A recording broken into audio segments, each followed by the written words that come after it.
All right, let's dive straight into today's explainer. Now, when we talk about ocean conservation, it's pretty normal for our minds to jump straight to the catastrophic stuff, right?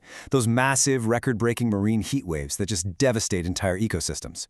But, as we're going to explore today, based on some truly fascinating recent research, the health of a reef is actually dictated by something way more subtle.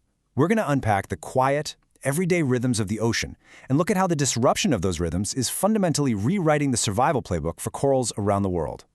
We constantly see those alarming headlines when surface temperatures hit peak extremes and trigger mass bleaching. It's everywhere. But to really grasp reef health, we have to stop and ask, is that the whole story? I mean, if we're only focused on the absolute highest temperatures, aren't we missing a massive piece of the puzzle? Well, the research says absolutely yes, we are.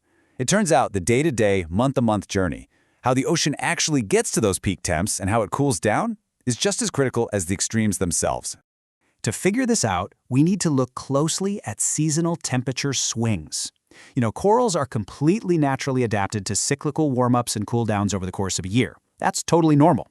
But the data shows us that the specific architecture of these swings, we're talking their amplitude, their timing, and crucially, their velocity, that's what actually dictates whether a reef thrives or completely collapses.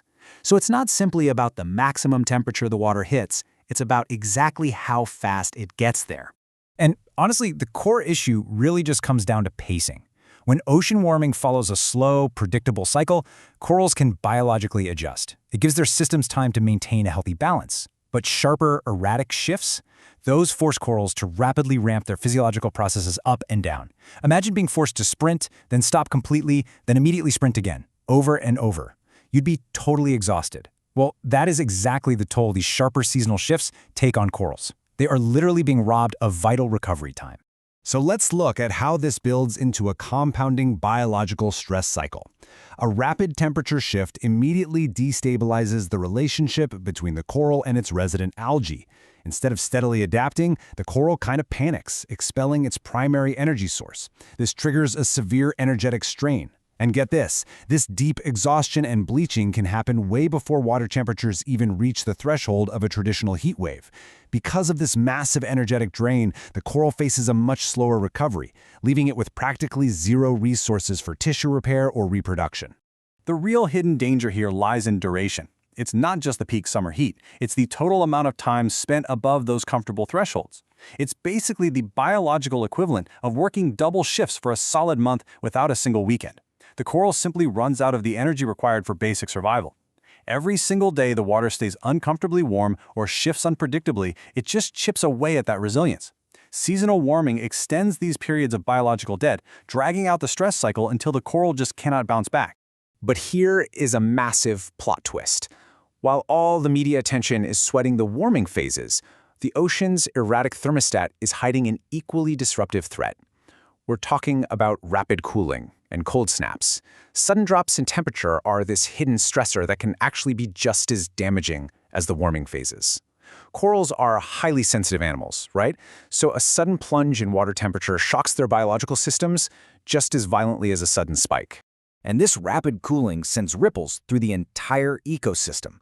First off, it abruptly alters the coral's metabolism and shifts the competitive balance of the whole reef, which actually changes the species composition over time. But crucially, it makes herbivorous fish, like parrotfish, super lethargic. These guys act as the lawnmowers of the reef. If a cold snap slows those grazers down, aggressive algae can rapidly overgrow the corals. Since these fish are absolutely essential for helping corals regain space after a disturbance, cold snaps become a direct threat to long-term recovery. Because of these incredibly complex dynamics, both the sharp warming and the sudden cooling, reef managers and conservation planners are completely rethinking their approach. We're witnessing a massive shift away from traditional monitoring, which basically just asked, hey, did the water hit 90 degrees? Now, modern monitoring is tracking highly nuanced variability metrics. Researchers are closely watching the rate of temperature change and the frequency of threshold crossings.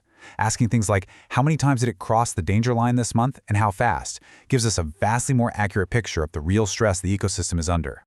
Now, obviously, we can't just put a giant thermostat in the ocean. But we do have immense power to build localized resilience. We can directly improve the odds that corals survive these wild temperature swings by tackling compounding local stressors.